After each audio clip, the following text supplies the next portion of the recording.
பல்வேறு புதிய வரிகளை விதித்து இந்தியர்களின் முதுகெலும்பை உடைத்ததுதான் மோடி செய்த சாதனை என தாராபுரம் பொதுக்கூட்டத்தில் காங்கிரஸ் முன்னாள் தலைவர் ராகுல் காந்தி தெரிவித்துள்ளார். பொதுக்கூட்டத்தில் பேசிய அவர், பின்னலாடை தொழிலில் அகில உலகத்தையே திரும்பி பார்க்க வைக்கும் ஒரு அற்புதமான நகரம்தான் திருப்பூர். கொங்கு நாட்டின் வரலாற்று சிறப்புமிக்க தாராபுரம் நகருக்கு வருகை தருவதில் உண்மையிலேயே தாம் பெருமகிழ்ச்சி அடைவதாகவும், இந்த நாட்டின் அடிப்படை கட்டுமானங்களாக இருப்பவர்கள் விவசாயிகள், மீனவர்கள், நெசவாளர்கள், விவசாய கூலி தொழிலாளர்கள், இவர்கள்தான் இந்த நாட்டின் அடிப்படை கட்டுமானங்களாக இருக்கிறார்கள். இது இந்த நாட்டின் நிர்வாகத்தை நடத்துபவர்களுக்கு தெரிய வேண்டும். அடிப்படை கட்டுமானம் பலவீனமாக இருந்தால் அதன் மீது கட்டக்கூடிய கட்டிடம் மிக பலவீனமாகி விரைவில் சரிந்துவிடும் என்பது. சுவர்கள் இல்லாமல் கூரைகள் இருக்க முடியாது, அஸ்திவாரம் இல்லாமல் சுவர்கள் இருக்க முடியாது. இந்த சிறிய உண்மையை கூட தெரிய முடியாதவர்கள் தான் இந்த ஆட்சியிலும் அதிகாரத்திலும் இருக்கிறார்கள் என்றார். இந்த உலகத்தினுடைய மிக வளர்ந்த நாடுகளோடு போட்டி போட்டுக் கொண்டு வளர்ந்தோம். The first action that Narendra Modi takes, demonetization. Narendra Modi அரசு பதவியேற்ற உடனே செய்த முதல் நடவடிக்கை பண மதிப்பிழப்பு. Crushing blow to the weakest people in this country. He destroyed the lives of millions of farmers, destroyed thousands and thousands of small and medium industries, wiped out the industrial backbone of this country. பண மதிப்பிழப்பு நடவடிக்கை மூலமாக ஏழை எளிய மக்களுடைய முதுகெலும்பை ஒடித்தார்கள். அடித்தட்டு மக்கள் வாழ்க்கையுடைய வாழ்வை சிதைத்தார்கள். விவசாய மக்களை, சிறு குறு தொழிலை முழுமையாக இந்த நாட்டில் இருந்து அழித்து அவர்களெல்லாம் இல்லாமல் புதைமணலுக்குள்ளே புதைக்கக்கூடிய மிகப்பெரிய கொடுமையை இந்த பண மதிப்பிழப்பு நடவடிக்கை செய்தது. Why? To help 5-6 of his closest businessmen. ஏன் நண்பர்களே, இவ்வளவு பெரிய கொடுமை எதற்காக இழைத்தார் மோடி? அவருக்கு வேண்டிய, அவருக்கு நெருக்கமான, அவருக்கு அந்தரங்கமான 5 நண்பர்களுக்கு உதவி செய்வதற்காகத்தான் இந்த நடவடிக்கையை மோடி எடுத்தார். After that, he passes a GST law,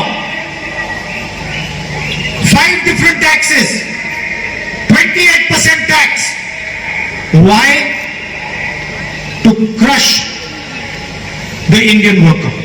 அதற்கு பிறகு ஜிஎஸ்டி என்கிற கடுமையான வரி சட்டத்தை அவர் அறிமுகப்படுத்தினார். 5 வகையான வரிகள், 28 விழுக்காடு வரிகள். எதற்காக?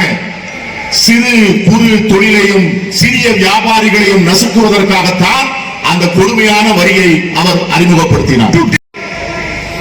The industrial backbone of Tamil Nadu.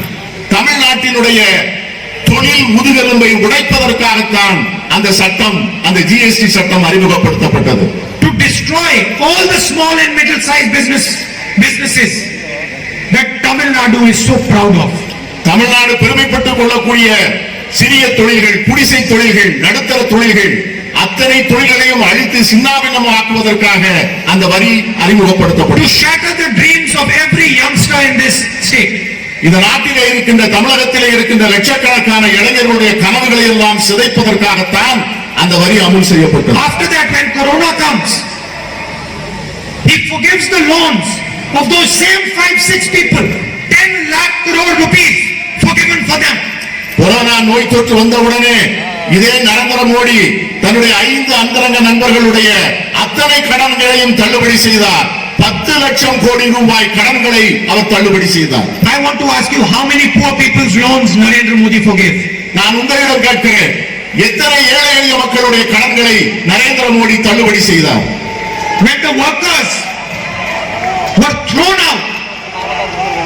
out of the cities and sent back to the villages because of Corona, Narendra Modi did not even give them this much help. லட்சக்கணக்கான கோடிக்கணக்கான புலம்பெயர்ந்த தொழிலாளர்கள் கொரோனா நோய் தொற்றினால் வேலை வாய்ப்பினை இழந்து தங்களுடைய கிராமங்களுக்கு நடந்து போகின்ற போது இந்த நரேந்திர மோடி ஏதாவது ஒரு சிறிய உதவி அவர்களுக்கு செய்தாரா? And wherever he goes, he talks about make in India. எங்க எல்லாம் போகிறாரோ அங்க எல்லாம் மேக் இன் இந்தியா, இந்தியாவிலே செய்ய வேண்டும் என்று சொல்லுவார். If you believe in make in India, why did you do demonetization? இந்தியாவிலே இந்தியாவிலேயே தயாரிக்க வேண்டும் என்று நீ சொல்வதிலே உனக்கு உண்மையிலே நம்பிக்கை இருக்கும் என்று சொன்னால் ஏன் பணமதிப்பிழப்பு நடவடிக்கையை நீ அமல்படுத்தி இருக்க வேண்டும்? Why did you impose GST? ஏன் GST நீ அமல்படுத்தி இருக்க வேண்டும்?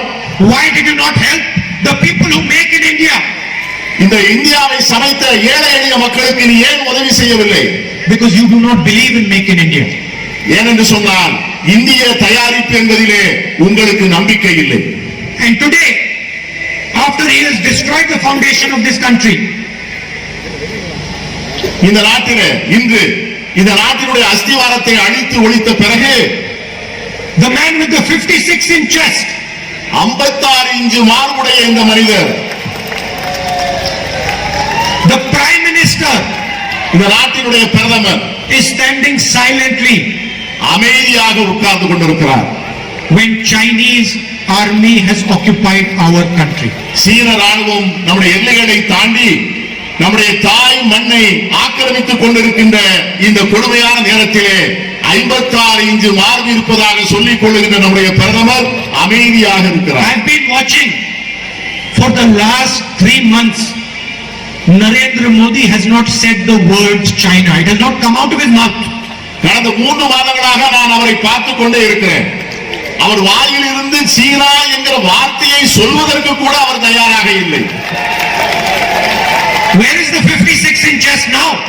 56 இன்ச் மார்பு எங்கே போனது? The Chinese understand that the man running this country is weak. சீன நாட்டை சார்ந்தவர்களுக்கு நன்றாக தெரிகிறது இந்த நாட்டை வழிநடத்தி செல்லுகின்ற மனிதர் மிகவும் பலவீனமான மனிதர் என்று சீனக்காரர்கள் தெரிந்து வைத்திருக்கிறார்கள். The Chinese understand that the Prime Minister of India has destroyed the economy of India.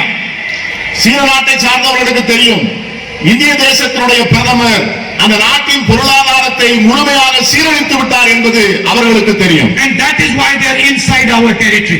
அதன் காரணமாகத்தான் அவர்கள் தைரியமாக நமது நாட்டுக்குள்ளே வந்து உட்கார்ந்து கொண்டிருக்கிறார்கள். I can tell you without any doubt in my mind நான் என் மனதிலே ஒரு துளி சந்தேகம் இல்லாமல் சொல்லுகிறேன் that if the Indian economy was strong, இந்திய பொருளாதாரம் வலிமையாக இருக்கும் என்று சொன்னார். if the Indian farmer was strong, இந்திய விவசாயி வலிமையானவனாக இருப்பான் என்றார். if Indian small and medium businesses was strong, இந்தியாவுடைய சிறு குறு தொழில் வலிமையாக இருக்கும் என்று சொன்னார். if Narendra Modi had not done demonetization, Narendra Modi பணமதிப்பு நடவடிக்கையை அமல்படுத்தி இருக்கவில்லை என்று if he சொன்னார். had not passed this nonsensical GST, இந்த முட்டாள்தனமான ஜிஎஸ்டியை அறிமுகப்படுத்தி இருக்கவில்லை என்று சொன்னால் China would have never had the guts to step inside our country.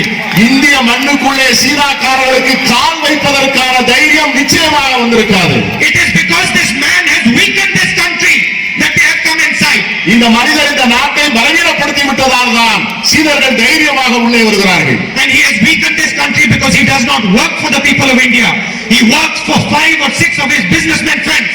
இந்த நாட்டை ஏன் பலவீனமாக்கினார் என்று சொன்னால் இந்த நாட்டில் இருக்கிற 130 கோடி மக்களுக்காக அவர் பணியாற்றவில்லை. அவருக்கு வேண்டிய 5 பெரு முதலாளிகளுக்காக மட்டும்தான் இந்த அரசாங்கத்தை நடத்துகிறார். And now the latest action